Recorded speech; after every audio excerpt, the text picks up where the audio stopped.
Contingencia. Debate, opinión de los temas más importantes que ocurren en la región, en el país y en el mundo. Panelistas e invitados en una amena conversación. Porque en Magallanes también tenemos Contingencia. Solo a través de nuestras plataformas de Pingüino Multimedia.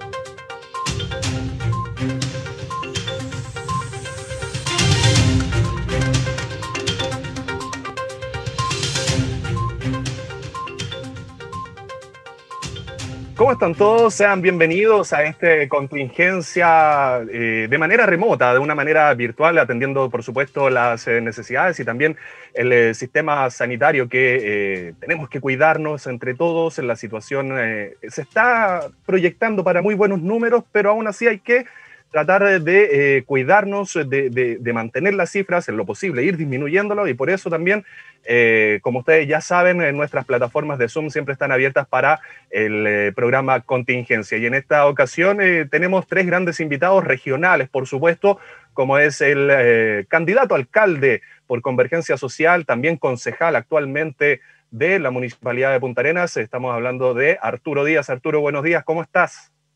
Hola, muy buenas tardes ya, Marcelo. Buenas tardes, sí. ¿Cómo estás? Buenas tardes, Gabriel, Juan Marco, un gusto estar con ustedes. Muchas gracias por recibir la invitación de Contingencia. También saludamos, por supuesto, a Gabriel Vega, presidente regional de Renovación Nacional. Gabriel, buenas tardes, ¿cómo estás?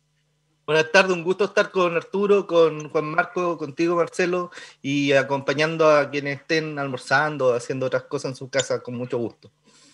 Genial, también agradecido por haber aceptado esta invitación. Juan Marco Enríquez, presidente regional del Partido Socialista. Juan Marco, ¿cómo estás? Muy, pero muy buenas tardes. Hola, buenas tardes. Un saludo a Gabriel, con que coincidimos frecuentemente en Contingencia. Y Arturo, que por primera vez creo que nos toca juntos en este diálogo. Un saludo a toda la gente que todavía está en su casa, que guarda todos los recaudos para no poder enfermarse. Que ojalá que podamos hacer un diálogo que sirva, un diálogo que contribuya, un diálogo que le permita además a la gente que está en la casa hacer sentido a los análisis que vamos a hacer. Así que buenas tardes para todos.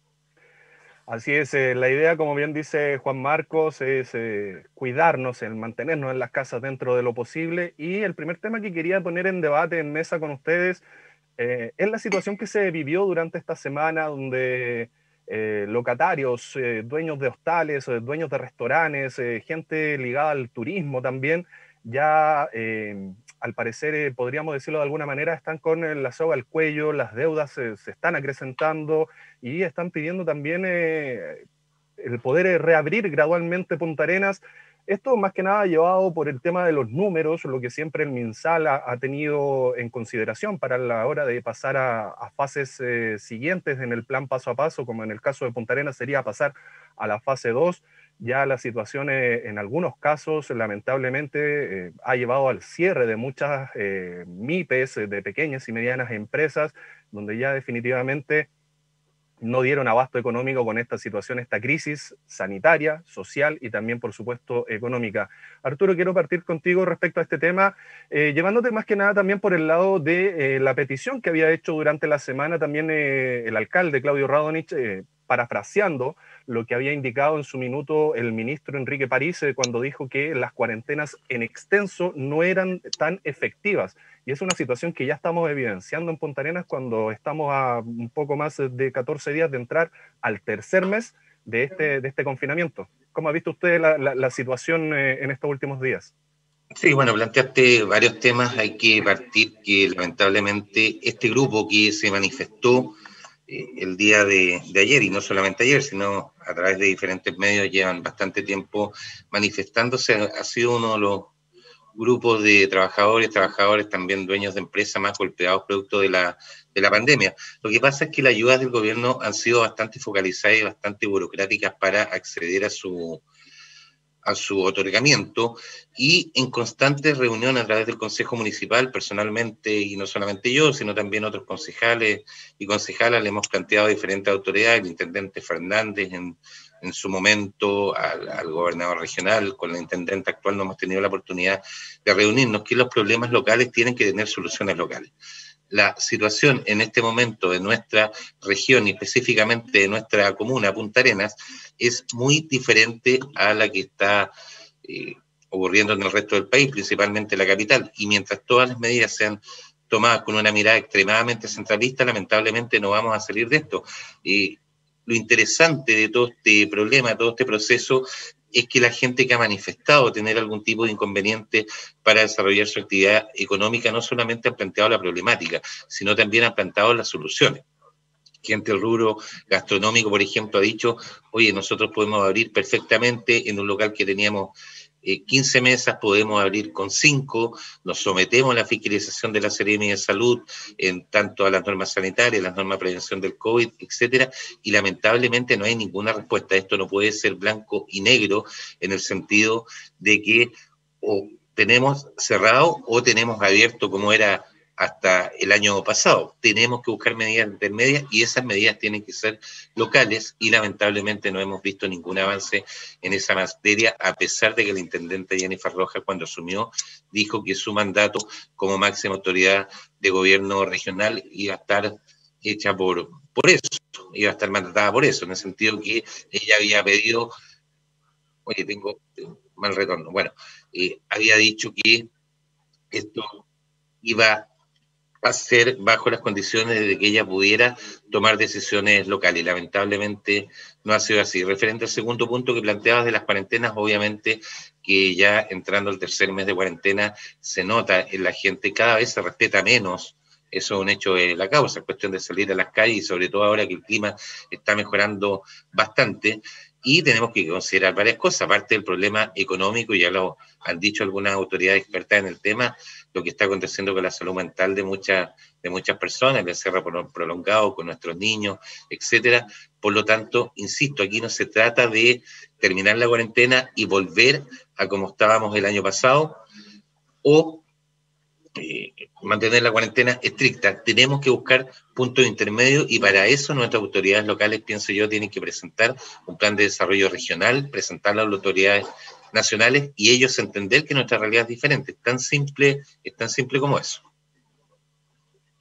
Claro, es una situación que hay que ir atendiendo, como bien decía Arturo, de manera regional, ver la situación y la realidad de Magallanes, que es bastante distinta, como bien indicaba, al resto del país. Claro, uno evidencia lo que está sucediendo en el resto del país. Esta semana ingresaron muchas comunas a fase 4, de que uno medianamente se puede sorprender de qué manera tan rápido van avanzando, teniendo en consideración que Magallanes no la pasó bien en esta segunda ola. Podríamos decir de que los números, entre comillas, podrían estar estabilizados, pero está ahí, está latente que en cualquier minuto puede haber un rebrote nuevamente y la situación hay que ir controlándola paso a paso. Gabriel, respecto a este mismo tema, ¿cómo han analizado ustedes también esta situación que está viviendo la comunidad de Punta Arenas? También hemos visto manifestaciones en Puerto Natales que la verdad puede ser, a lo mejor, a diferencia de Punta Arenas, en cierta medida no viven mucho más en base al turismo, en base a la apertura de locales para que la gente vaya a visitar,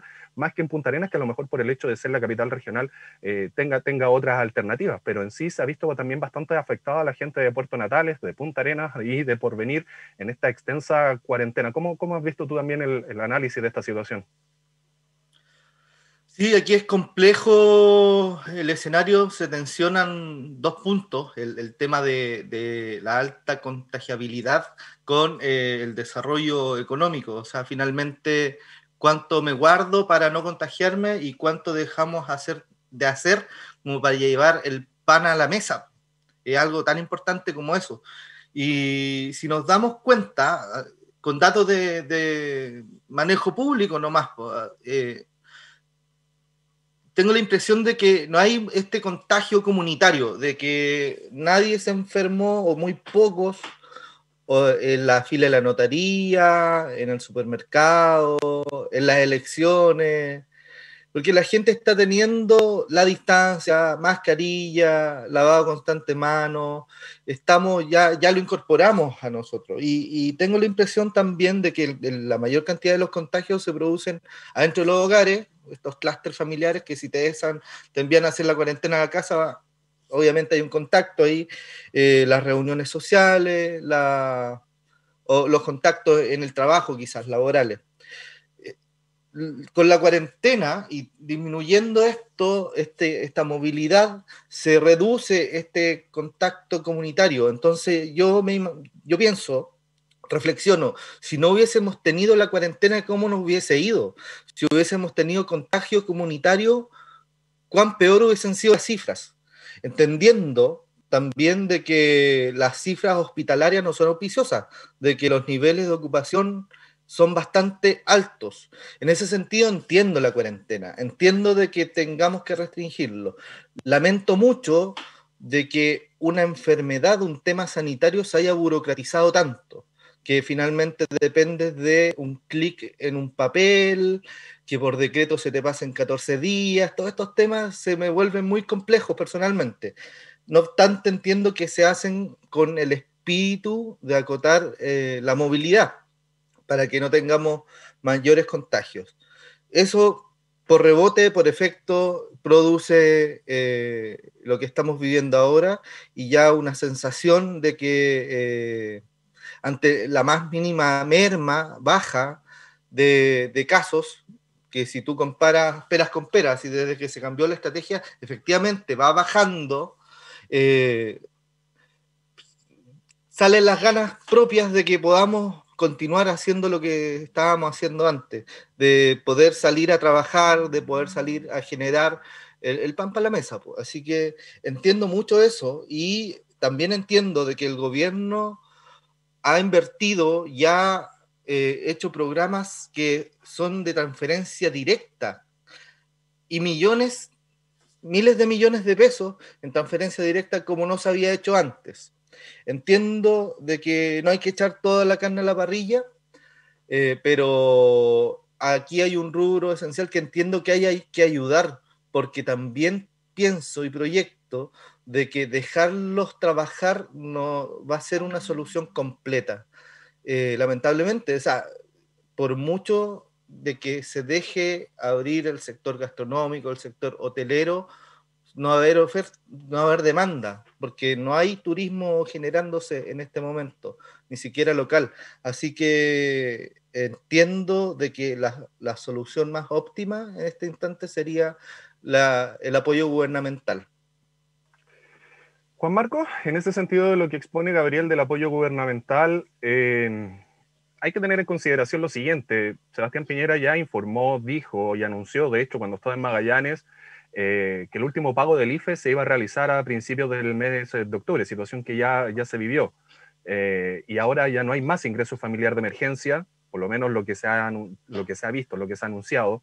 Por otro lado, hoy día comenzaba también las solicitudes nuevamente de los préstamos solidarios a costo cero a través del portal de Servicio de Impuestos Internos, pero muchos se llevaron la sorpresa de que, a diferencia de lo que se había anunciado en un inicio, que iban a ser desde agosto hasta el mes de noviembre, diciembre, perdón, desde julio hasta el mes de diciembre, que iban a ser los retiros, ahora salía informado que solamente se iban a permitir 3 y mucha gente quedó fuera también de ese dinero, que de alguna manera, entre comillas, lo podía tener, podía pensarlo en tener de alguna manera asegurado para poder llegar a fin de mes y poder complementarlo a lo mejor con uno que otro ingreso por ahí que puedan conseguir. ¿Cuánto más se puede sostener la situación económica en Magallanes, pensando, como bien estábamos hablando en un inicio, en los distintos rubros que se están viendo afectados, y también pensando en lo que indicaba Gabriel, que el gobierno es quien tiene que de alguna manera salvaguardar la situación, y en muchas ocasiones, y ahora últimamente reconocido también por ellos, han llegado tarde? Sí, Marcelo, la verdad es que la conversación que estamos librando tiene varios puntos en los cuales puedes focalizar. Lo primero hay que decir que la pandemia la están pagando los ciudadanos con sus ahorros. La ayuda del Estado a la familia ha sido realmente poca. La relación es casi 4-1 porque si tú consideras de dónde han salido los dineros para sobrevivir, el grueso ha venido del 10% que retiró las personas. Ahí viene el grueso de los dineros.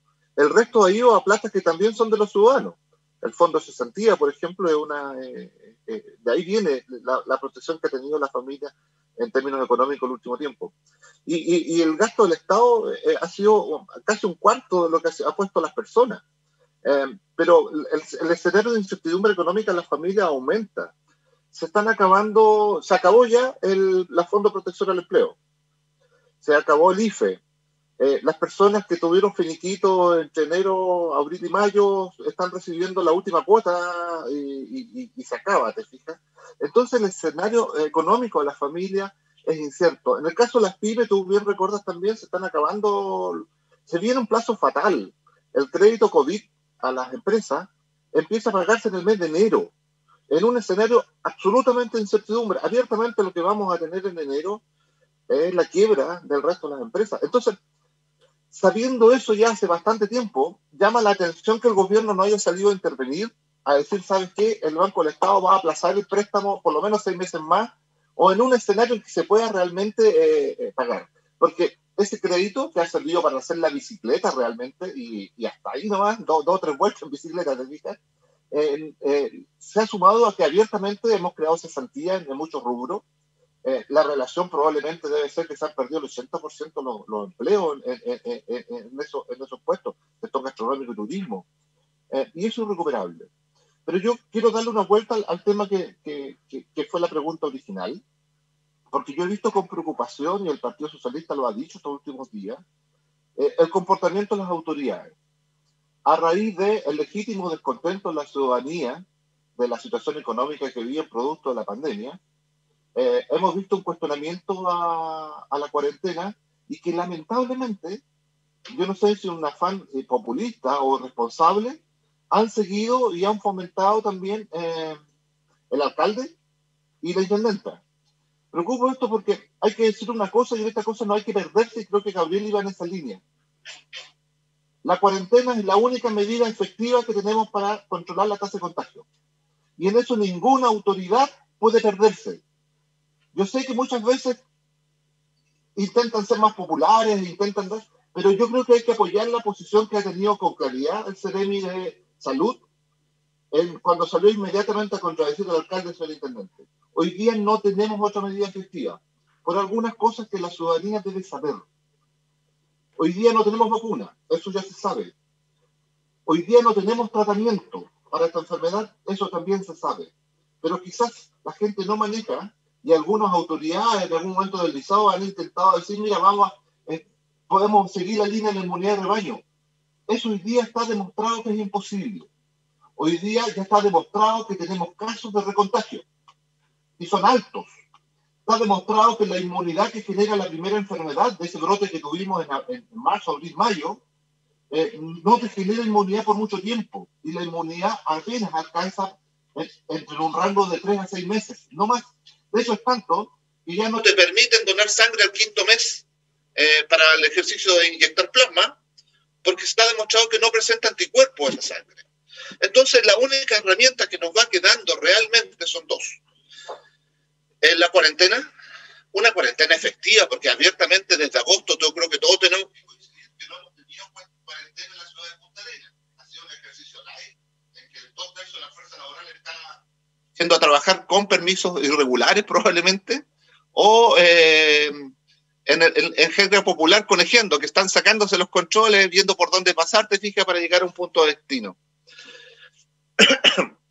Por lo tanto, insistir con claridad, la cuarentena es la única herramienta que tenemos para que la ciudadanía no se enferme.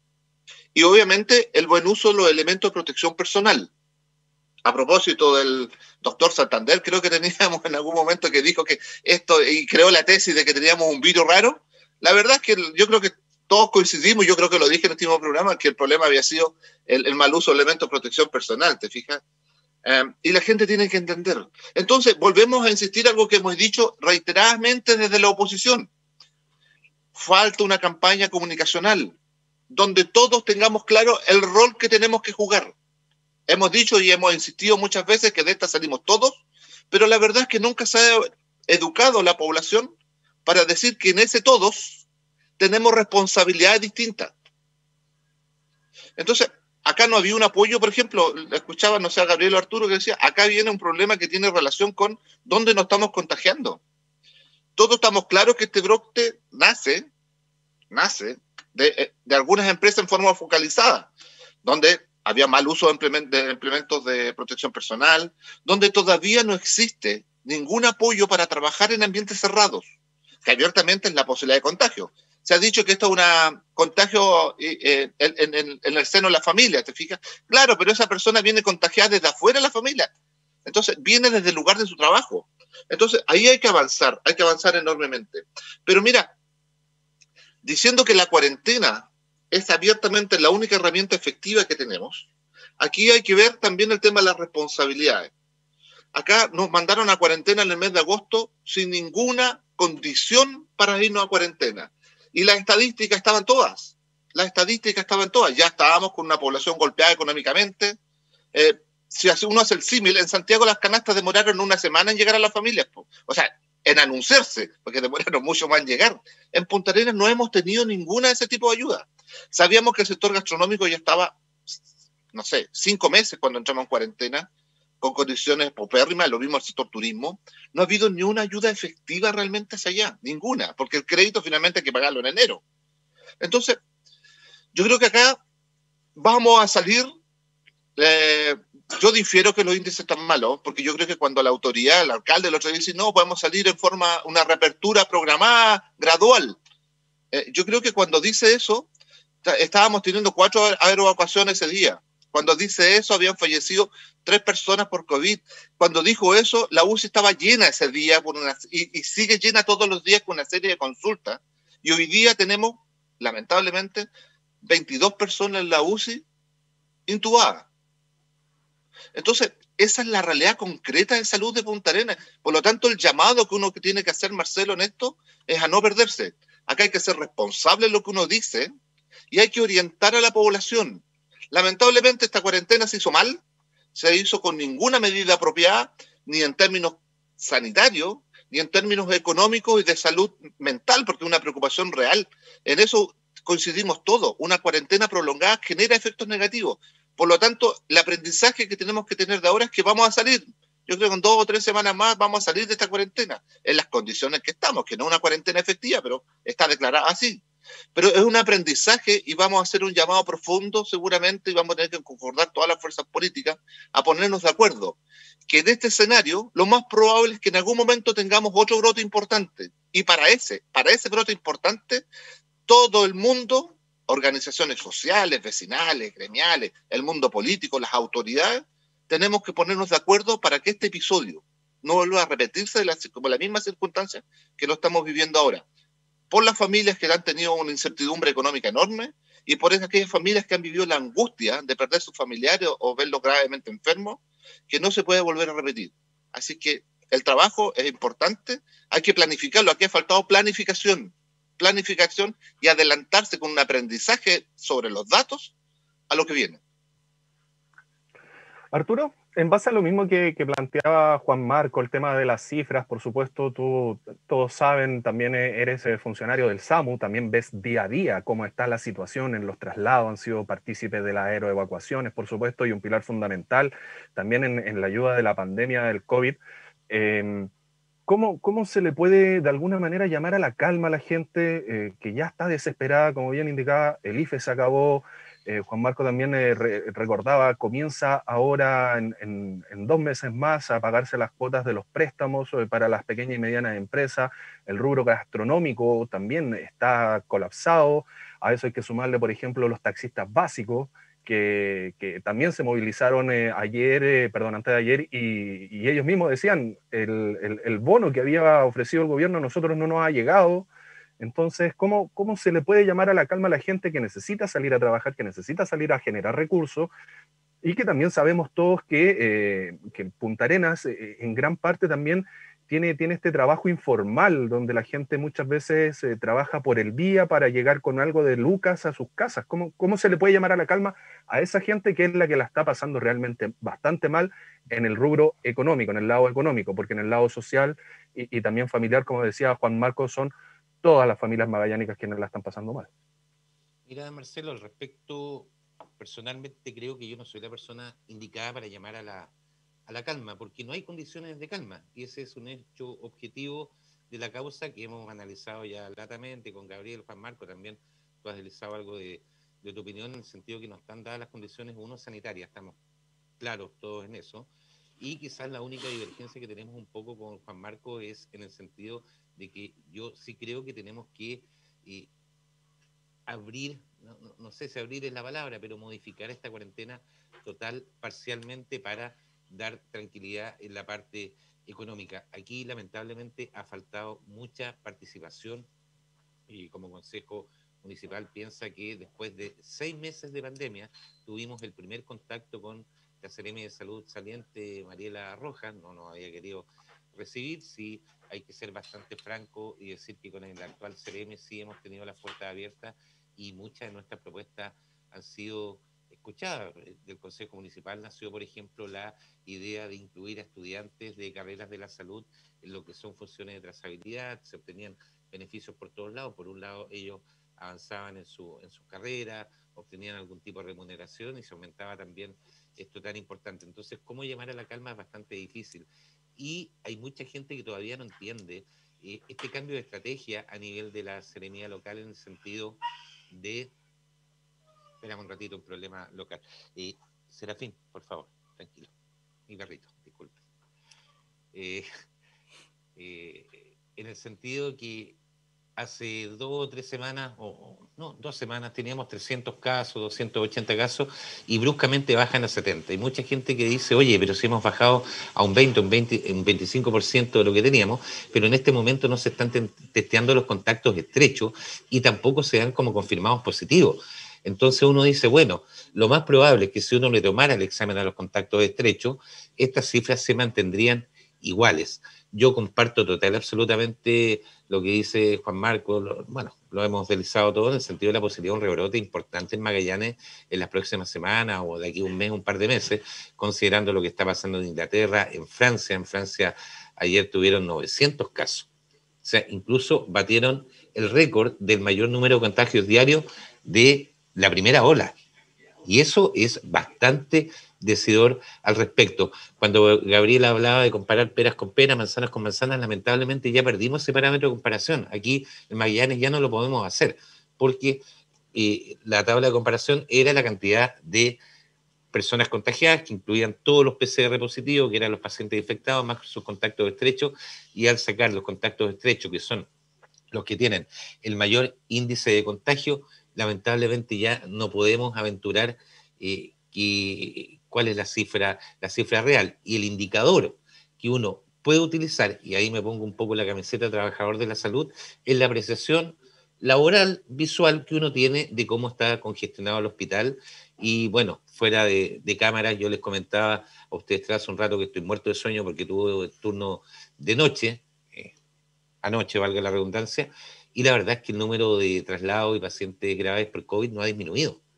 O sea, si uno dice, hace 2 semanas teníamos 300 pacientes y ahora tenemos 70, bueno, de 5 pacientes que consultaban yo debería tener 1, más o menos la proporción. Y no es así. Como bien dice Juan Marcos, la UCI está siempre sobre un 80-90% de su capacidad.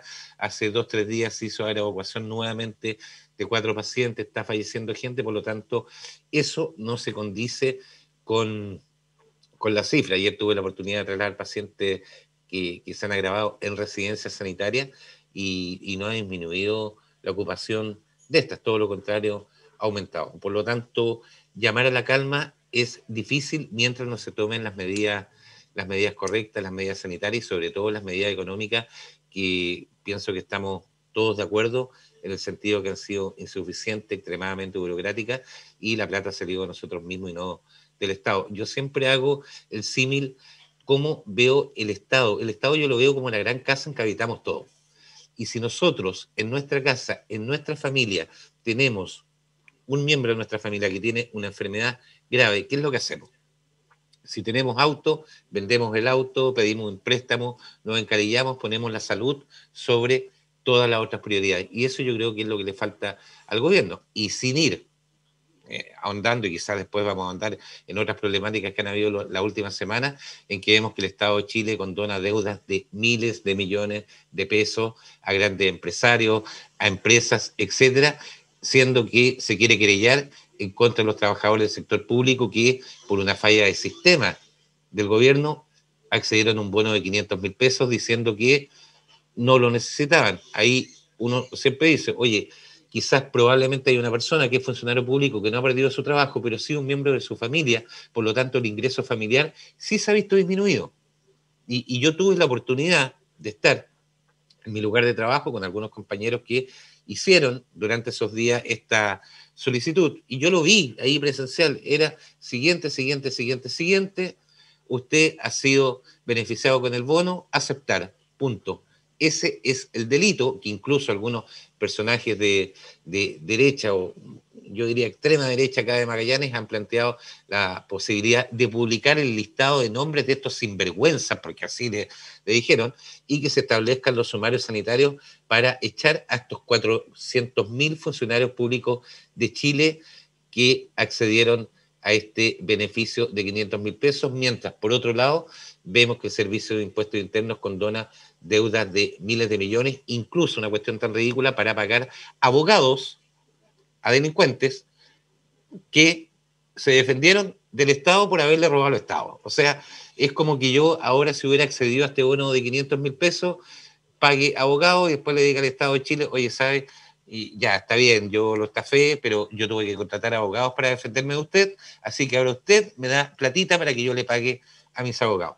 Esas son las cosas que pasan en Chile y que también son otra arista importante que genera descontento, genera indignación, mientras a algunos se les aprieta el zapato y se dice no hay plata, el Estado no tiene dinero, por otro lado estamos soltando miles de millones de pesos para favorecer a los mismos de siempre.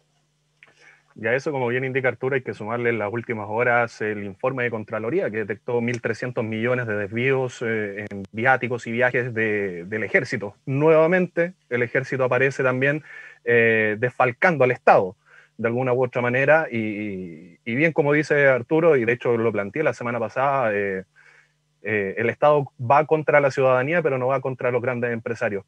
Gabriel, llevando al punto que puso Arturo también en tabla respecto al tema de los beneficios, al tema de las condonaciones, esta semana se discutió en la Comisión de Constitución la posibilidad de un segundo retiro del 10%. Están todos de acuerdo, fue aprobado finalmente el día martes, se va a discutir en sala de la Cámara de Diputados el proyecto, probablemente por la urgencia se vote el mismo día para poder pasarlo al Senado y todo eso, pero el gobierno sigue insistiendo en que no es beneficioso para la gente que retire el 10% de su AFP, porque producto de que, claro, todos sabemos, las pensiones no son buenas, con un 10% se va a disminuir y todo lo demás, toda la situación que ya vivimos en el primer trámite que se llevó a cabo y que casi el 98% de las personas que están inscritas a los sistemas de pensiones hicieron el retiro. ¿Cómo se puede entender? De verdad, yo quiero que la gente, porque estoy viendo también las redes sociales y la gente no entiende por qué el Estado no vuelve a activar un IFE, por qué el Estado no vuelve a dar las chances y finalmente, como bien dijo Juan Marco, casi en 3/4 partes es dinero propio el que uno está haciendo uso para poder sustentarse y poder mantenerse, pensando en la gente que está cesante, pensando en la gente que la está pasando mal, pensando en la gente que se está alimentando a través de las ollas comunes. Y el Estado sigue, entre comillas, generando como una campaña del terror para poder hacer retiro de los fondos de pensiones propios de cada persona. ¿Cómo le podemos explicar a la gente, entre comillas, voy a ti por ser parte de la coalición?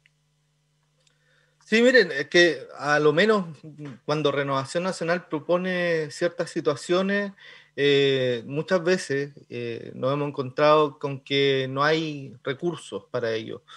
Me recuerdo mucho que en octubre Renovación Nacional propuso, octubre pasado, del año pasado, perdón, propuso, por ejemplo, condonarle la deuda del CAE a muchos de los jóvenes que hoy día pudiesen haber estado en un sistema de gratuidad, y que aquellos que no estén en esas condiciones se les condone los intereses a lo menos y puedan acceder a mejores condiciones. Eso tenía un costo de 1.000 millones de pesos, pero nos dijeron en ese instante que no había recursos para eso.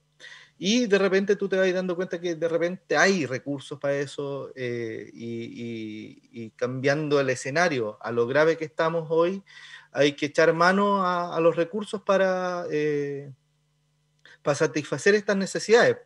Lo que yo entiendo de que hay que ser súper responsable, porque no hay que echar toda la carne a la parrilla, porque esto no sabemos cuándo va a terminar.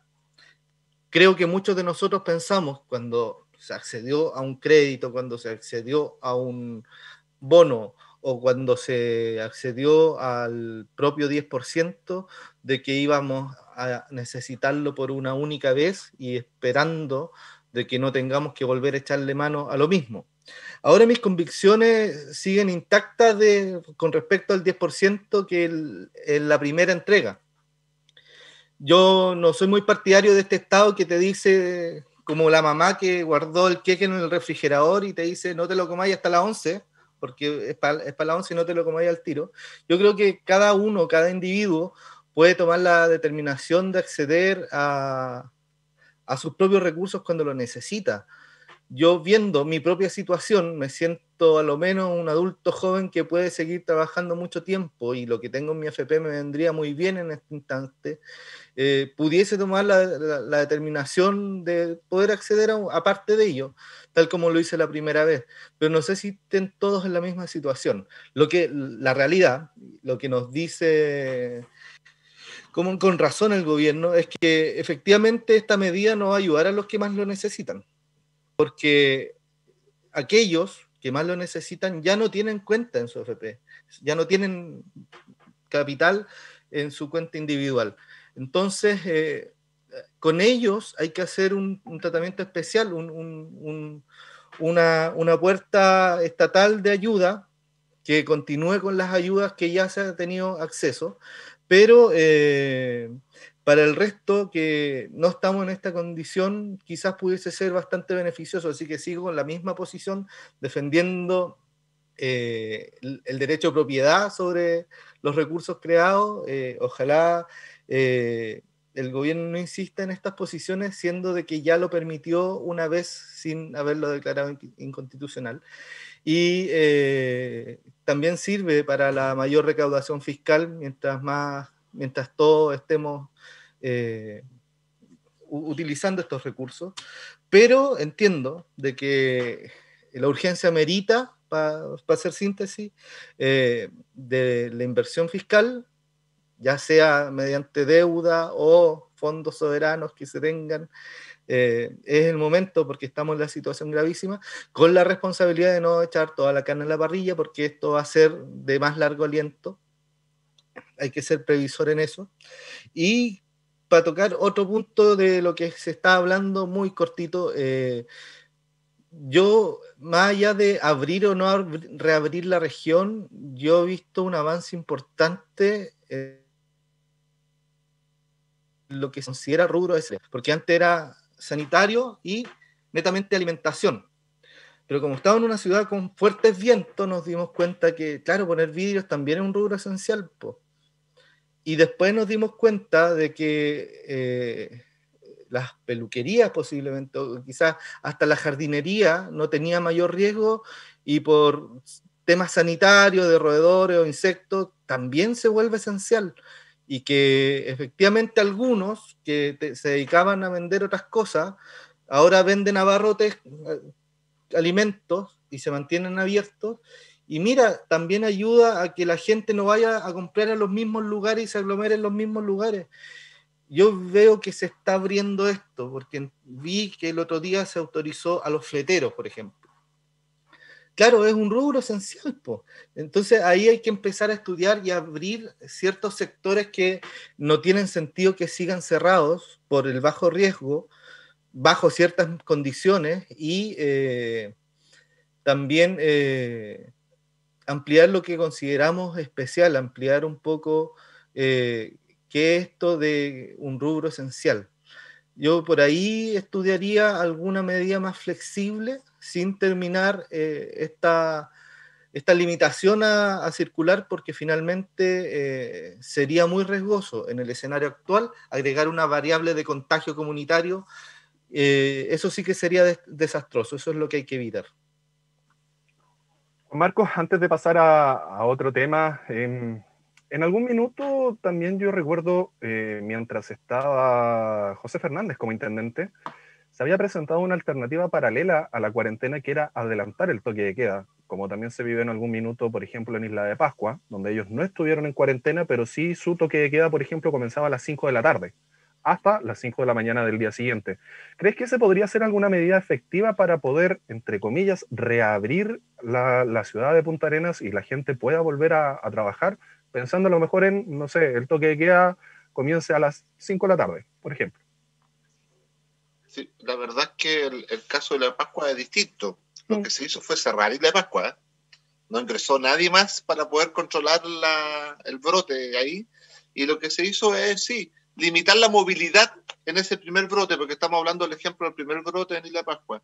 Se limitó la movilidad y por lo tanto, en ese contexto, te fijas, una ciudad o una isla que se cerró a nuevos ingresos, por lo tanto no había posibilidad de nuevos contagios, excepto los que estaban internos, y limitando la movilidad fue una buena alternativa para liberar Isla Pascua rápidamente de su brote. Pero las condiciones de Punta Arenas o de las distintas ciudades de la región es distinta.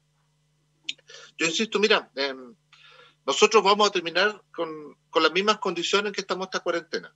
Esa es nuestra realidad, y en estas condiciones de, yo digo, semi-cuarentena, te fijas, como que es una, llamar a quedarse en su casa, pero sabiendo que hay un montón de evasiones por distintos lados. Esa es la realidad. De una u otra forma, lo que hace eso es muy parecido a lo que pasó en Santiago Centro, te fijas, que demoraron, no sé, varios meses en salir. Punta Arenas ya va al tercer mes. Y vamos a salir, hay que decirle a la gente, sí, vamos a salir, pero en estas faltas de condiciones para estar en cuarentena vamos a salir mucho más lento, que es lo más o menos lo que se va viendo los índices, pero insisto, la preocupación es otra, el hospital está saturado, eso debe ser lo que nos moviliza a todos hoy día, ahí está la gran preocupación. Después de eso, el tema de la economía. Yo insisto, las cifras son brutales en términos de apoyo a las familias. La relación es casi 1-4 entre el aporte del Estado y lo que las familias han entregado. Acá las familias han sacado sus ahorros. Y por eso llama la atención de una cosa que discutimos en abril, creo que acá también, y creo que Gabriel estaba en ese encuentro, es que el Estado también tiene que sacar sus ahorros. El Estado no ha sacado sus ahorros. El Estado no se ha endeudado en nada. Hemos jugado la bicicleta con la plata que ya teníamos, cambiándola de un ítem a otro. Pero acá el Estado no ha gastado ni un peso más, no se ha endeudado un peso más para llegar con apoyo. Yo lo llamo certezas, porque a propósito de otras discusiones, este gobierno ya partió con incerteza en términos del desarrollo regional, por ejemplo. En la pandemia esas incertezas han crecido para los hogares. Entonces eso es lo que no se puede, eso es lo que molesta finalmente. Porque yo creo que la gran discusión que debemos tener pensando en planificar, adelantarnos a lo que viene ahora, tiene relación de que va a venir otra cuarentena en algún momento determinado, y esto no es ser pesimista, sino que los datos de lo que ha pasado en el mundo, mientras no tenga vacuna y tratamiento, se va a repetir. Y va a ser ola tras ola, ojalá que sea cada vez con menos daño, pero hay que prepararse por si acaso viene un nuevo brote más adelante. Y en eso yo desearía que las autoridades nos estén diciendo, ¿sabes qué? Han habido modelos en el cual, bajo ciertas condiciones, las cuarentenas han durado lo que tienen que durar. Pocas semanas de duración. Hay ciudades que han salido con 3 semanas de cuarentena, con una buena planificación, con una buena llegada a esas comunas, con apoyo. Otras ciudades del mundo lo han hecho. Entonces, acá el llamado es a la responsabilidad, a planificar. Hoy día ya deberíamos saber lo que planteó Arturo en un momento determinado, que en algunos hogares hay un ingreso, pero esa familia tenía deudas, porque habían 2 ingresos en esa casa, y uno de ellos perdió, pero obviamente eso significa que esa familia tenía hoy día la clase media, clase baja, obviamente, tiene una serie de deudas acumuladas. Si esa es la realidad de este país, antes de pandemia, antes del estallido social, ya habían deudas acumuladas y gravísimas en cada una de las familias. Entonces, la gente vivía con la tarjeta plástica, endeudándose, pagando la cuota, repactándola más adelante. Entonces, esa realidad no va a cambiar. Y frente a eso, uno tiene que ser sumamente objetivo y llegar con primero planificar bien el objetivo. El objetivo es detener la tasa de contagio, el objetivo es que las familias no paguen los costos económicos y de salud por ello. Y por ello hay que planificar, con ello hay que llegar con ayudas oportunas para decirle, mire, esta cuarentena puede durar 3 o 4 semanas, y esta es la planificación, y para esto, estas son las condiciones. Ya deberíamos tener un listado de haber cruzado los datos hace rato. O sea, a mí me indigna que en esta cuarentena los bancos todavía fuercen a las personas a hacer una fila. O sea, ¿cómo vamos a tener la capacidad para no llegar a los hogares con ese trámite? Ya sea vía presencial por la reja, te fijas, sin entrar a los hogares, pero que no sean las personas las que tienen que ir a acumularse. Yo creo que hay que pensar también el modelo de abastecimiento en las ciudades. Nosotros lo planteamos en marzo. El modelo de abastecimiento tiene que ser con el mínimo de movilidad, y eso significa fortalecer los locales de barrio, para que tú no tengas que ir a hacer una fila de 3 horas a uno de los supermercados. ¿Sí? Si esas cosas hay que planificarlas con tiempo, y eso es un abandono. Lo del 10%, Marcelo, abiertamente volvemos a insistir, la falta de certezas económicas que se le da a la familia y en fin, a las pymes y a las mini pymes, ha obligado a pensar seriamente en que el 10% va a ser la alternativa para que las personas nuevamente tengan que pagar sus deudas y sobrevivir en este difícil momento. Pero sí, el llamado automáticamente es que no nos perdamos, y yo en eso coincido con Gabriel. Acá hay un sector importante que este 10%, que son los más pobres, aquellos que ya no tienen, que son casi 1.300.000, 1.500.000 de personas, que ya no tienen ingreso en su AFP. Y esas personas lo están pasando mal, y para esas personas también tiene que haber un apoyo económico para que pasen este difícil momento. Entonces, te fijas, el 10% no soluciona para los más pobres que ya no tienen dinero en sus cuentas individuales, y se necesita también un fondo que se les dé tranquilidad, que lleve tranquilidad a esos hogares. Eso es urgente. Y hoy día la discusión del gobierno ha sido a que el 10% daña la economía del país, daña las pensiones futuras, pero tampoco hemos visto un tema de cómo, de cómo vamos a llegar con ayuda con las personas más necesitadas. Y eso es urgente porque, insisto, la palabra clave en esta cosa es dar certezas. Y para ello, los anuncios tienen que ser con tiempo y no tienen que ser un chantaje de última hora a los parlamentarios entregando un confite y decirle, te vamos a poner el IFE, te vamos a poner el IFE.3 o vamos a generar un crédito para la clase media, ¿te fijas? Eso no puede ser improvisado y tiene que decirse con tiempo. Ahí ya de alguna manera analizamos la situación de la pandemia. No sé, Arturo, si quieres complementar algo antes de cambiar de tema respecto a lo que hemos conversado en esta casi primera hora de programa. Estás muteado, por si acaso. Ahí sí. Ahí sí. Sí, mira, muy breve, un minuto referente al 10%. Creo que concordamos que no es la solución óptima, que si el Estado aportara, asumiera su rol garante de la satisfacción de las necesidades básicas de la población, no tendríamos que haber ocupado esta alternativa ni siquiera la primera vez. Pero frente a lo que ya hemos conversado, es una opción. Y es aquí donde uno entra ya a desconfiar, porque nos dicen, ¿cierto?, que el gran argumento que da el ministro porque esto daña las pensiones futuras. Oye, nunca se han preocupado de las pensiones futuras, sino tendríamos un sistema de pensiones que sería mucho más justo y más equitativo, que llegar a jubilaciones dignas. Por lo tanto, ese eslogan yo no me lo creo. Lo que yo creo que pasa aquí es que sacar estos miles de millones de pesos interfiere en lo que es toda esta cadena de inversiones de las administradoras de fondos de pensiones. O sea, sacando el 10% desde mi punto de vista, si bien es cierto, colateralmente estamos dañando también a las pensiones que vamos a recibir a futuro, pero el daño más importante es a la AFP, que van a tener menos plata para invertir y por lo tanto van a ver mermadas sus ganancias. Recordemos que antes de sacar el primer 10%, la alcaldesa Evelyn Matei dijo que iba a arder Chile. ¿Se acuerdan?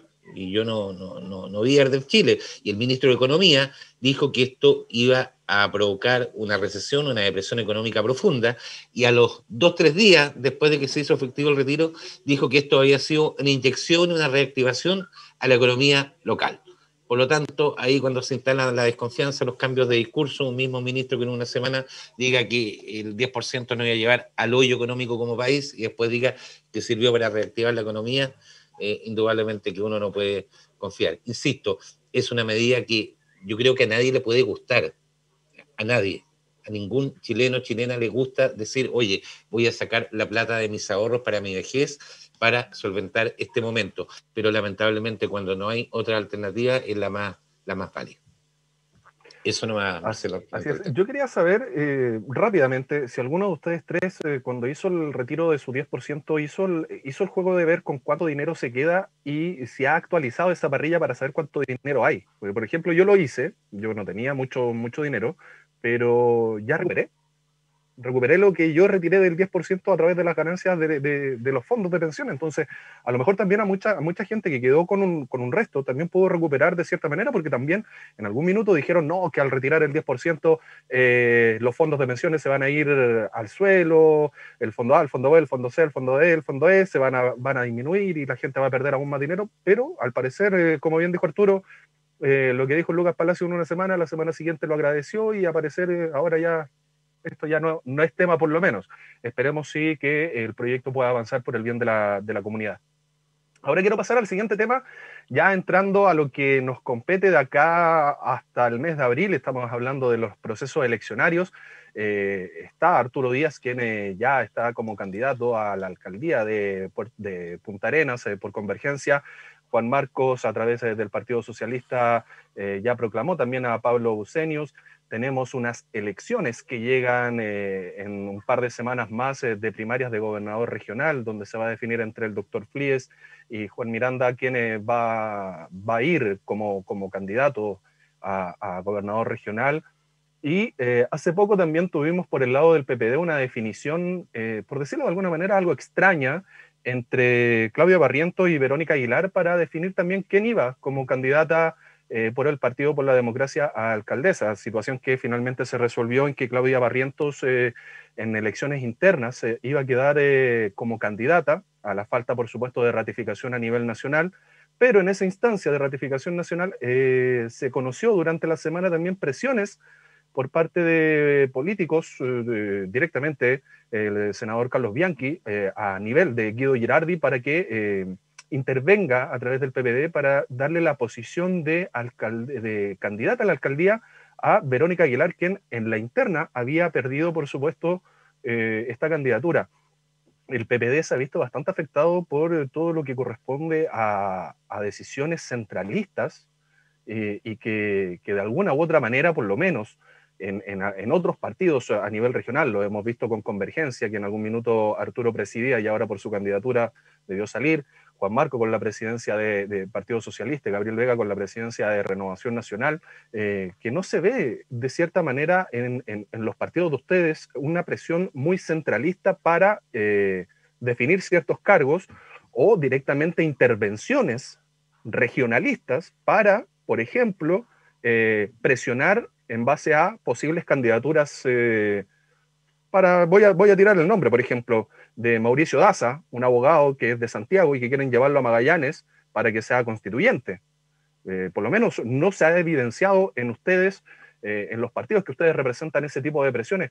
¿Cómo se analiza esa situación, por ejemplo, lo que sucedió con el PPD en algún minuto, y las presiones que ejerce también cierta parte de la política magallánica, ciertos representantes magallánicos de la política a nivel parlamentario, para ir como en rescate de otras personas que en la popular, en la votación, se vieron afectados o directamente no salieron, como el caso de Verónica Aguilar?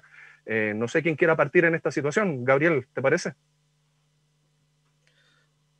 Yo soy respetuoso de la autonomía de cada casa, de cada partido, de cada institución. Yo puedo hablar por la mía, pero tampoco le voy a decir a la gente lo que la gente ya sabe, que es calificar cuando hay malas prácticas de estas cosas que la gente tiende a condenar de la política. Lo que sí me gustaría hacer es una defensa de quienes participamos de instituciones políticas, de partidos políticos, porque mucho mal prestigio se nos ha dado, y un mal prestigio que debemos asumir y enfrentar, porque creo que no somos marcianos, no somos ni menos ni más bondadosos, somos ciudadanos comunes y corrientes que hemos tomado el camino de participar en instituciones, y con la misma libertad que entramos podemos salir. Y eso significa adherir a un programa, tener un domicilio conocido y cuando alguien de cualquier sector vota, sabe más o menos las coordenadas por donde el pensamiento político o las posiciones valóricas van a caer, se van a encontrar. Así que eso, contrastarlo con aquellos que se dicen independientes y participan de la política, con los mismos vicios de la mala política que se condena, lo digo también por la familia Bianchi, padre e hijo, que actúan con los mismos vicios de la mala política sin ser de partidos políticos. Y eso de verdad que no lo voy a decir yo, la misma ciudadanía lo tiene claro, pero defender al rubro, no quiero dejar de hacer eso. Y a lo menos en Renovación Nacional, toco madera, no ha habido ninguna imposición del nivel central ni nada. Entendemos desde antes de la reforma de los partidos políticos que también es necesario hacer este trabajo vertical, pero de arriba, de abajo hacia arriba, desde las bases, con todas las instituciones, hacia los niveles más centrales. Pero para eso es súper necesario fortalecer las instituciones, porque finalmente las personas, los dirigentes, los políticos, a lo menos hablo de Renovación Nacional, pasaremos, pero la institución partidaria es la que continúa, y ese prestigio hay que cuidarlo. Juan Marco, en tu situación tú llevas años en la política, igual que Arturo y Gabriel. ¿Molesta ese tipo de actitudes, por ejemplo, como bien mencionaba Gabriel, de la familia Bianchi? Ya es casi un secreto a voces que Carlos iría como diputado a través del PPD ahora. Karim iría como senador a través del PPD. De hecho, están las tratativas para que ingrese a la bancada del PPD. Anteriormente, radicales, y en la primera elección, independientes. ¿Molesta de alguna manera a quienes llevan tiempo en la política, a quienes viven por la política, actitudes como las que se ven en Magallanes? Porque por el hecho de lo que dice Gabriel, que se encierra finalmente a todos los políticos, son todos iguales, son todos corruptos, son todos flojos, son todos mentirosos, son todos aquí, son todos allá, pero también se conocen excepciones que sí trabajan, que no mienten, que son transparentes. ¿Cómo asumen ustedes también por el lado del Partido Socialista situaciones como las que se están viviendo, teniendo en consideración la opinión pública que los engloba a todos los políticos a algunos términos que no son reales? Mira, es difícil la situación porque hay que reconocer que todos en la historia, bueno, Arturo está en un partido más joven, pero todos hemos tenido esta invasión de Santiago para intervenir las realidades locales. Ante la ley, nosotros vamos a pérdida, somos un organismo intermedio, que nosotros sugerimos y recomendamos a una instancia superior, que sean comisiones políticas o comité central, te fijas, dependiendo del partido, pero una instancia superior que finalmente es la que toma los acuerdos de alianza y de designación de candidatura. Eso es por ley de partidos políticos y nos rige a todos. Entonces, en eso, obviamente, cuesta hacer políticas desde regiones y más encima poder defender tus candidatos hasta un organismo central. Eso varía entre partidos, varía entre administraciones de los partidos. Y es complicado, no te voy a decir que no. En eso uno opta por, primero, hacer el máximo de unidad y que los procesos locales sean lo más democráticos para no abrir fisuras que te permitan un cambio de opciones en Santiago, ¿te fijas? Y después de muchas veces estar atento a un montón de invasiones. Po. Si el mundo que a veces intenta invadir los partidos políticos viene del mundo que se declara independiente y que intenta, por fines de competencia, ingresar a las listas de los partidos políticos. Lo hemos sufrido nosotros anteriormente, lo han sufrido otros partidos, y va a ser una conducta lamentablemente reiterada. Y en eso suelen haber oscuras situaciones, matonescas situaciones, en fin, se presta para el lado más oscuro, mercenario casi la política, donde el interés es netamente individual, y eso contradice mucho el ejercicio de los militantes puros y sinceros que hay en todos los partidos, que al igual que en otras instituciones, te fijas, sacrifican sus visiones individuales por un beneficio mayor, que es el beneficio colectivo, de cómo avanzamos todos por mantener alguna idea, en este caso los partidos políticos, nuestra visión, nuestros valores y principios de cómo vemos una sociedad. Y eso, todos hemos sido militantes acá, en distintos lugares, te fijas, no solamente en partidos políticos, puede ser en la iglesia, en tu club deportivo, tú igual actúas con la misma convicción, que la unidad, que la mayoría, finalmente, la mayoría que reúne visiones, es el mejor camino para que tu institución tenga mejor éxito en el rubro que te desempeñe, ¿te fijas? En política los militantes hacen esto y muchas veces no tenemos la misma reciprocidad con el resto del país, con Santiago, que nos devuelve una payotada desde Santiago, hay que decirlo muchas veces, Santiago te devuelve payotada, en la designación de candidatos, en las visiones, y ahí se producen contradicciones. Yo creo que lo que está, concuerdo con Gabriel, es muy difícil meterse en el diagnóstico de lo que está pasando en partidos amigos, en este caso como el PPD. Yo tiendo a pensar que, sin embargo, el diagnóstico que tú has hecho es un poco más distinto, pero no voy a inmiscuirme en ello. Esperemos que el Partido por la Democracia solucione su impasse local, porque abiertamente sí nos complica a todos los que podríamos tener un pacto de unidad a nivel local. Abiertamente un partido hermano progresista como el PPD tiene mucho que decir en el escenario y la visión municipal para el ejercicio que estamos buscando ahora. ¿Cómo vamos a lograr la unidad con ellos si todavía tienen un impasse en torno a la definición de sus candidaturas, te fijas?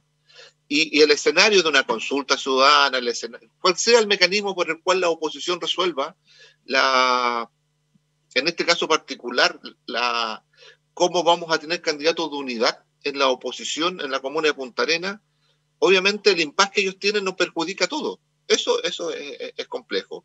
Pero además, yo insisto, yo creo que hay que mantener esta discusión pública. La ciudadanía tiene que saber cómo finalmente, con forma transparente, como en forma democrática, se van definiendo candidaturas en el ejercicio que estamos haciendo ahora y en el ejercicio que va a venir, que ya como ustedes han concordado, Marcelo y Gabriel, ya se ven movimientos de piezas, te fijas, para buscar mejores posiciones, donde a lo mejor ni siquiera hay coincidencia ideológica, donde ni siquiera hay una correspondencia con lo que el PPD va a plantear como militantes de base, ¿te fijas? Y se producen este tipo de situaciones que dañan, en ese escenario, no solamente al PPD, sino nos podrían dañar a nosotros, porque abiertamente desde el Partido Socialista declaramos que una alianza posible de ideas para los distintos escenarios de poder que se van a competir el próximo año, tiene razón de estar con el PPD, por ejemplo. Lo mismo exigiríamos si tuviéramos una alianza con Convergencia Social. Te fijas que otro partido que defiende ideas parecidas a las nuestras. Es poder tener correspondencias de programas, de ideas, y en eso ojalá que los candidatos que representen finalmente en estos escenarios de unidad a los partidos que se asocian sean reflejos de esas ideas y no sean solamente una actitud oportunista para poder tener un resultado electoral. Yo creo que ese es lo que las militancias de base nos exigen, que nuestros candidatos reflejen nuestras ideas, y en ese trabajo estamos avanzando. Arturo, en la situación de ustedes de Convergencia, por lo menos en el papel, en la teoría, ya tienen claro, usted es el candidato, tú eres el candidato a alcalde por Convergencia Social, probablemente dentro de las próximas días, próximas semanas, van a verificar la situación con los gobernadores, con los concejales, pero quiero llevarte al tema de los constituyentes. ¿Cómo van a trabajar ustedes desde Convergencia Social el tema de los constituyentes y cómo les cae, les sopesan ustedes el hecho de que ya hayan intereses políticos creados de llevar gente de otras regiones a ser constituyentes, por ejemplo, por Magallanes, que por excelencia es una zona 100% regionalista? O sea, yo viviendo en Magallanes me he dado cuenta de que primero está la región, segundo la región, tercero la región y después me interesa lo que sucede en el norte del país. Entonces, ¿cómo se puede tomar esa situación de que te traigan un político o un abogado, o probablemente más adelante pueda aparecer, no sé, alguna otra persona con otro título, otro cargo, y te lo quieran presentar como constituyente en vez de verificar la situación interna, las posibilidades regionales, los candidatos regionales, los independientes regionales? ¿Cómo lo ven ustedes también desde Convergencia? Sí, mira, muy breve me gustaría referirme también al punto anterior, un par de Sí, por minutos supuesto. simplemente, en relación, primero, como bien decía Gabriel, uno parte explicando lo que pasa en su casa. En Convergencia Social, afortunadamente, mi designación como precandidato a alcalde de la comuna de Punta Arenas fue de manera unánime, apoyado por todo y todos mis compañeros, así que en ese aspecto, afortunadamente, no tenemos problemas.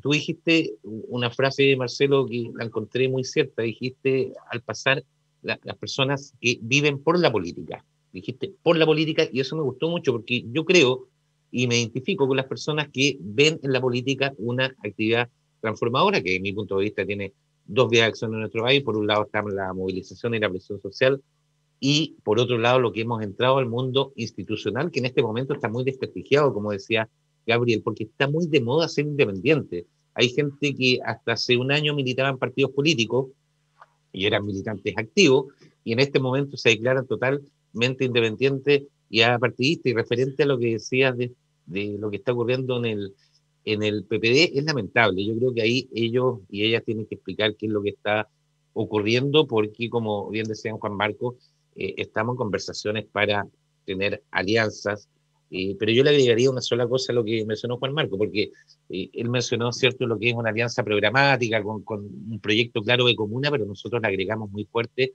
el concepto de probidad y transparencia.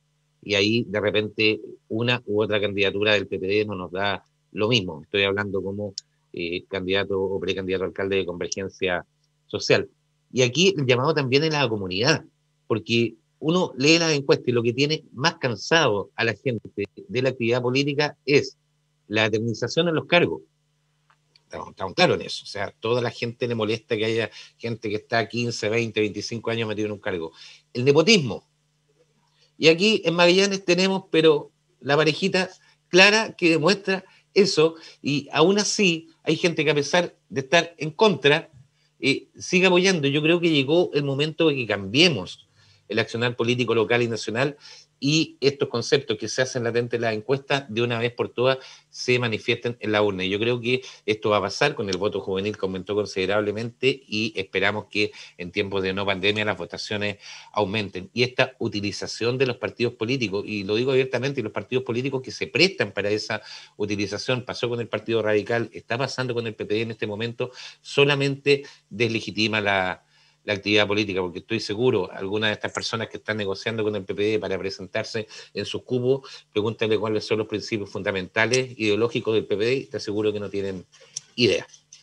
Respondiendo tu pregunta, Marcelo, referente a qué pasa con los constituyentes, desde Convergencia Social estamos apostando a crear una lista, y eso está en conversaciones, pero total, absolutamente en pañales. No tenemos nombres, y lo estamos debatiendo recién. Hace un par de días tuvimos una asamblea en la cual planteamos el tema, en una lista que obviamente va a tener algún tipo de alianza con otras colectividades políticas, pero abrir también la puerta a independientes. Y yo creo que tenemos que llegar a eso. Ojalá una lista unitaria. Se ve bastante difícil, probablemente van a haber dos listas, pero yo, cuando tengo la oportunidad de hablar con gente independiente que están en un rollo totalmente antipartidista, yo le digo, oye, pero veamos qué es lo que queremos para Chile. ¿Queríamos una nueva constitución? Sí. ¿Queríamos partido de hoja blanco? Sí. ¿Queremos modificar o eliminar este sistema de pensiones? ¿Queremos mejor salud? ¿Queremos mejor educación? ¿Queremos disminución de los privilegios en política? Y un listado enorme. Y todo un checklist que está todo de acuerdo. ¿Dónde están las diferencias? Son mínimas. Y mientras no sepamos ponernos de acuerdo en esas diferencias, lamentablemente para nuestro sector, el sector político que representa acá mi amigo Gabriel va a seguir siendo beneficiado. La derecha tiene esa cualidad que frente a la adversidad se unen. Hay una derecha política, económica, una derecha social, una derecha pinochetista, aunque ahí con la derecha pinochetista aparentemente ya están, hay un quiebre importante. Escuché por ahí que no iba a haber una lista en conjunto con la gente de CAS, por ejemplo, lo cual me parece bastante bien. Esa gente negacionista hay que aislarlos de la política, aislarlo democráticamente, no matarlos, torturarlos y hacerlos desaparecer. Y yo creo que es hacia ahí donde tenemos que apuntar, conversar con las personas independientes. Yo en estos últimos meses he conocido gente independiente, pero ojo, verdadera, gente verdaderamente independiente.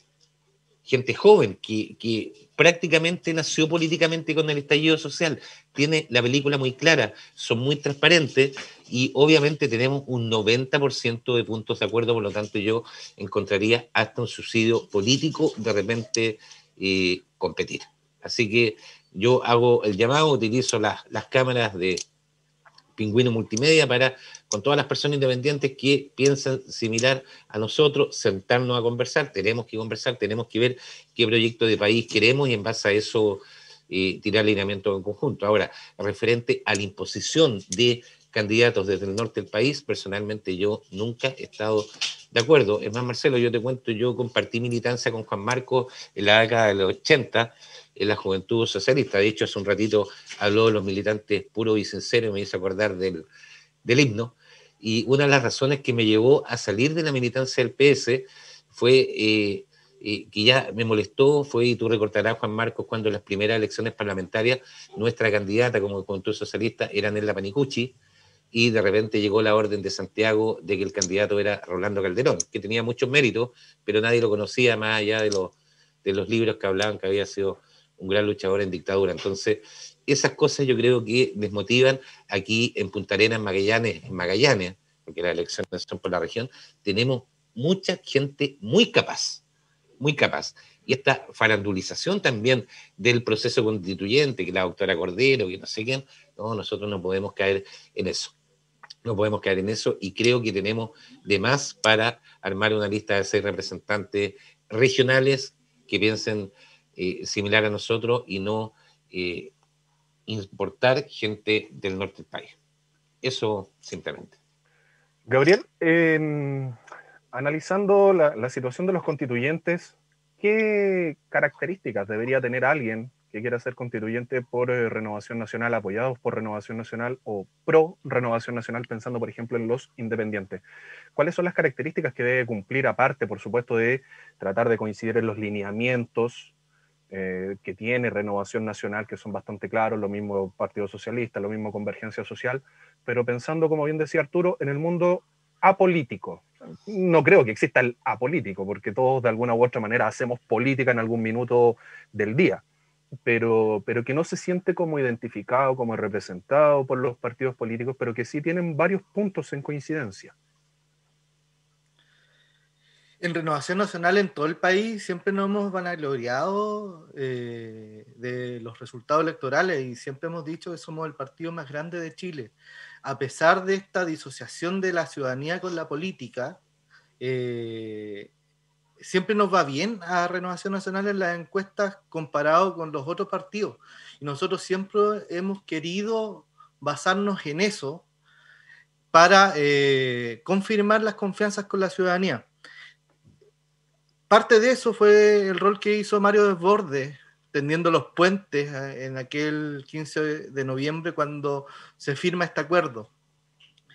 Y qué bueno que ahora los sectores que pertenecían al Frente Amplio estén participando con las ganas que veo en Arturo de este proceso constituyente, ya que en ese momento no estuvieron, no se sumaron. Así también el sector comunista. y que estén participando todos los sectores transversalmente de esta conformación de constitucionalistas. Y lo que yo espero para RN, que sea gente bastante tolerante, que sepa tender puentes y con un ideario claro, que tiende a ser muy transversal dentro de la centro-derecha. Proteger al individuo, su libertad, la libertad de asociación y otros valores que son muy propios de la centro-derecha, como el mérito, entre otros. Pero hay que cuidar mucho en este proceso, a diferencia de todas las otras instituciones del Estado, en la forma, porque de un principio yo he planteado que el éxito de este proceso va de la mano con la legitimidad que le otorguemos. Por eso celebro la alta participación, por eso celebro lo contundente de los resultados, y es importante seguir esa senda. Por lo mismo, tiene que ser gente que practique bastante la tolerancia y tenga la capacidad de tender puentes. Este diálogo debe ser un diálogo, no debe ser atrincherarse en mis ideas. Quienes reúnan esas características, yo espero que pertenezcan al partido, que tengan el ADN de nuestro partido, porque nosotros no queremos renunciar a la política y queremos poner lo mejor de la política a disposición de la ciudadanía, a riesgo de sonar bastante impopular, y me lo banco porque voy a defender la trayectoria de este partido, que es mi rol ahora, pero con el compromiso de hacer mejor las cosas y de tender puentes, de ser más transparente. Creo que muchos que se dicen independientes, que participan de la política, son tan políticos como nosotros, con el mismo tejado, con los mismos esqueletos entre el closet, sin desprestigiar. Pero sí reconozco que en la ciudadanía hay gente bastante valiosa que no pertenece a partido político, pero que tiene ideas cercanas y quieren participar. Y así fue como le abrimos la puerta a Manuel José Correa, que hoy es nuestro candidato a gobernador regional, y lo podemos hacer en el escenario de los convencionales constitucionales. Es un proceso que tenemos que masticar bien, porque como te señalaba, lo importante es la legitimidad del proceso, y por lo mismo lo queremos reglar, normar, que no haya ningún exabrupto que ponga en duda estas elecciones, estas nominaciones y estas designaciones, para que sea participativo desde las bases del partido y representativo y competitivo a nivel de la ciudadanía. Espero que no sean solo abogados constitucionalistas, que sea gente que tenga experiencia política y que sean rostros nuevos, que sea renovación de la política. Por lo mismo, nuestro proceso va a comenzar con diálogos antes de tener abanderados. Vamos a realizar procesos de cabildos, renovación constitucional le estamos bautizando, queremos hablar con nuestras bases, la ciudadanía que quiera participar y aportar a este margen de ideas, y ahí luego saldrá el abanderado que mejor la represente.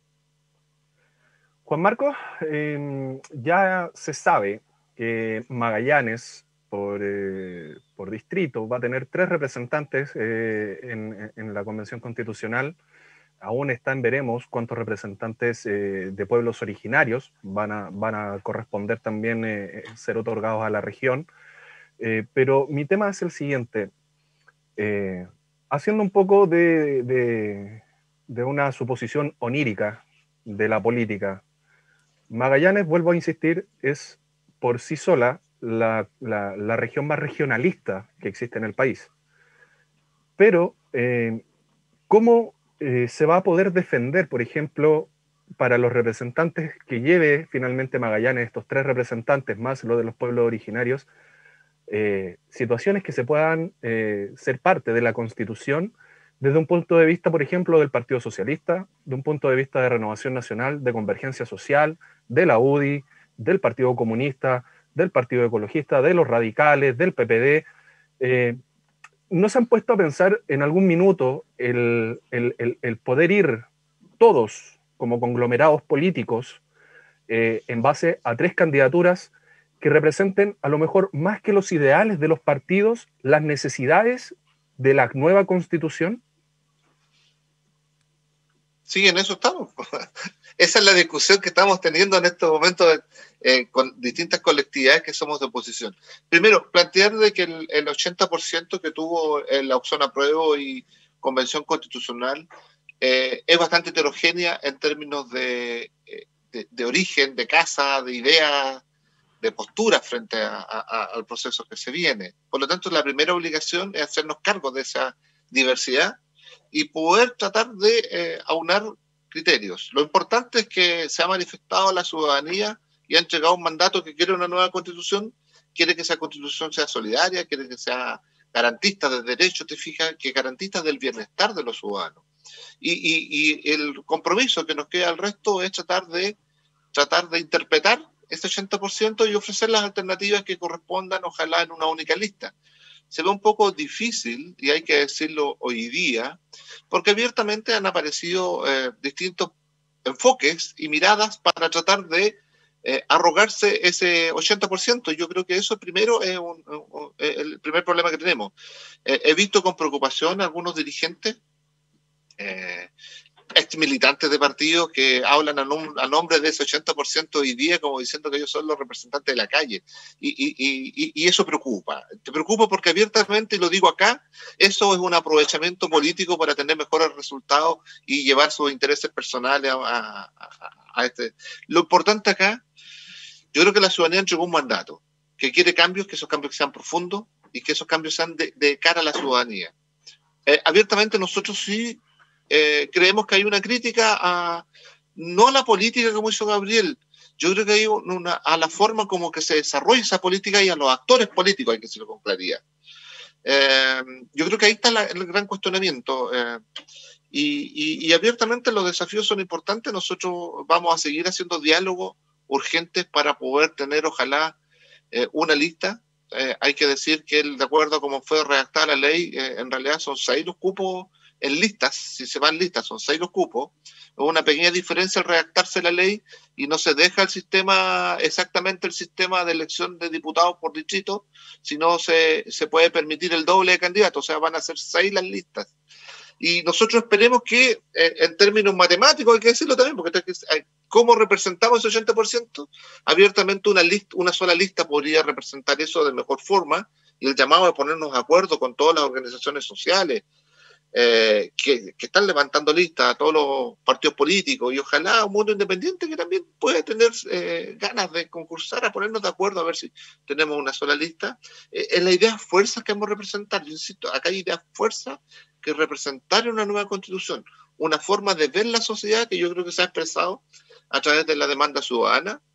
En las últimas décadas se ha expresado eso, no solamente a partir del estallido social, pero también en la reflexión que tiene un mundo que ha sido crítico al modelo neoliberal. Yo creo que ahí hay un esfuerzo enorme ponernos de acuerdo, porque eso se traduce en injusticias profundas en este país y abiertamente la Carta Constitucional debe rectificar eso. Entonces yo creo que todavía hay opciones, ojalá podamos optar por esas opciones de unidad, de consenso en cuanto a las ideas, y será el electorado finalmente las personas, la ciudadanía, la que el 11 de abril se pronuncien, ojalá por darle esa mayoría al 80%, en correspondencia a ese 80% para tener una nueva constitución que nos refleje mejor. Los desafíos son enormes, pero a partir de la otra pregunta que hiciste también, yo soy hijo de valdiviano. Mi papá y mi mamá migraron a esta zona, ¿te fijas? Pero la diferencia está en que los que llegamos acá tenemos opciones por quedarnos acá, de construir desde acá. ¿Te fijas? Hemos hecho familia acá. Yo creo que el magallánico precisamente es eso, una mezcla de todas las personas que han migrado a distintos puntos del mundo, del país, y han llegado a esta ciudad y a esta región, y desde acá intentan construir, intentan aportar, ¿te fijas? Yo el rechazo es al otro, al que llega oportunistamente a tratar de ser candidato a última hora, ¿te fijas? Que no ha hecho ni una apuesta por vivir en Magallanes, que no ha vivido el sacrificio del frío, del viento, ¿te fijas? Que no ha visto el sacrificio de realmente vivir en lugares donde, no sé, pues el tomate te cuesta súper caro, ¿te fijas? Eso, vivir, el empaparse del ser magallánico, que es sufrido, ¿te fijas? Y que tenemos un montón de deficiencias orgánicas de salud, producto que vivimos acá, po. Entonces, eso, yo espero un candidato que intente vivir acá, que refleje eso, porque abiertamente todos somos migrantes, de una u otra forma. Y para ello, obviamente, lo único que uno pide como requisito, empápate. Yo no tengo duda que mi mamá y mi papá son profundamente magallánicos, a pesar de haber nacido en otro punto geográfico del país. Pero han vivido acá, han criado hijos acá, ¿te fijas? Los han hecho magallánicos, los han hecho vivir y pelear por esta zona. Nosotros queremos eso, que las candidaturas representen lo que nosotros queremos cambiar, reflejen el espíritu del magallánico y todas las dificultades que tenemos en esta zona.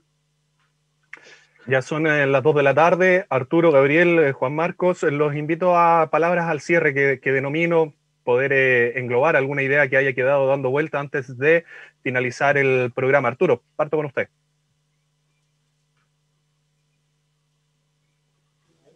De nuevo, ahora sí. Ahí sí. No, solamente agradecer a toda la audiencia, los televidentes que nos vieron, las personas que nos escucharon, y bueno, un saludo para Gabriel, Juan Marco y Marcelo, muchísimas gracias por la invitación a tu programa, y solamente decir que estoy de acuerdo con Juan Marco en el sentido de los inmigrantes de nuestra región. Cuando yo decía que uno no acepta este tipo de cosas, me refería precisamente a ese punto. Quizás no fui claro al explicarlo, pero estamos hablando de las personas que han venido por horas a Punta Arenas, a Magallanes, y por una candidatura vienen a representar, y tenemos mucha gente que ha hecho eso, y obviamente con eso yo no estoy de acuerdo. Así que nada más, muchas gracias y muchos saludos a todos y todas.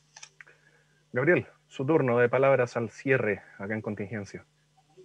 Un saludo a todos quienes nos escucharon. Perdón la lata de hablar de estos temas a esta hora, pero uno se apasiona también quienes participamos de esto. Muy grato conversar con Juan Marco, con Arturo, contigo, Marcelo, y a disposición.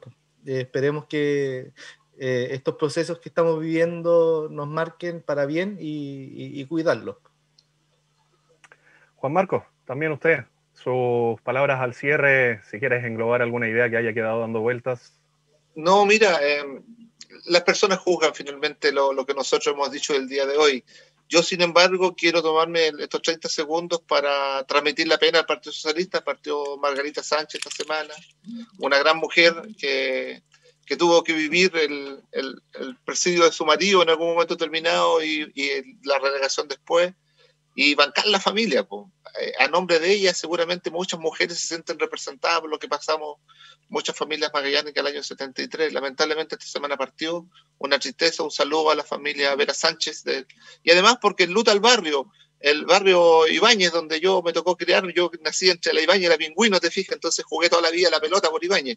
Y además decir la partida de Américo, que abiertamente una tristeza enorme para el barrio Ibáñez, una tristeza enorme para muchas personas que conocieron una persona muy humana, muy dada a comprometerse con su trabajo y con su barrio, además, hay que decirlo. Entonces, esa pena envuelve, quiero decir que envuelve a muchos magallánicos, esa angustia está presente, y por lo tanto yo no puedo cerrar este programa sin hacer un llamado urgente a que las personas se sigan cuidando. Los elementos de protección personal son hoy día una herramienta importante para protegerse, y por lo tanto las personas sigan usando su mascarilla, laven las mascarillas en la noche para que se aseguren de que no tengan bichos al otro día, ¿te fijas? Y llamamos a cuidarse urgentemente, y mi cariño para la familia Américo, una familia para la familia de Margarita, que lamentablemente tuvimos su partida esta semana. Nosotros nos sumamos a las palabras de Juan Marcos también, de alguna manera ayudándolos a sentir el proceso, la pena de haber dejado partir a sus familiares, y por otro lado también el llamado a la responsabilidad de cada uno de nosotros, mantener la distancia, el cuidado, el lavado de manos, el uso de mascarillas, que es fundamental para poder mantener los números, en lo posible disminuirlos, pero sin perder la precaución y el autocuidado, que es la única manera que tenemos en estos minutos de poder combatir el COVID-19. Si queremos que Punta Arenas, si queremos que Natales y Porvenir salgan de fase de cuarentena, hay que cuidarse y sobre todo ser responsables. Si me cuido yo, cuido al resto y el resto también cuida a los suyos. Comenzamos ya a despedir el programa de este domingo, 14:06. Un abrazo gigante, Arturo, Gabriel, Juan Marcos, muchas gracias por haber aceptado la invitación al programa del día de hoy. Y nosotros nos reencontramos el próximo domingo, cuando a eso de las 12:30 nuevamente en las pantallas de Pingüino Multimedia haya contingencia y con rostros regionales. Que estén muy bien, buenas tardes, nos encontramos en 7 días más.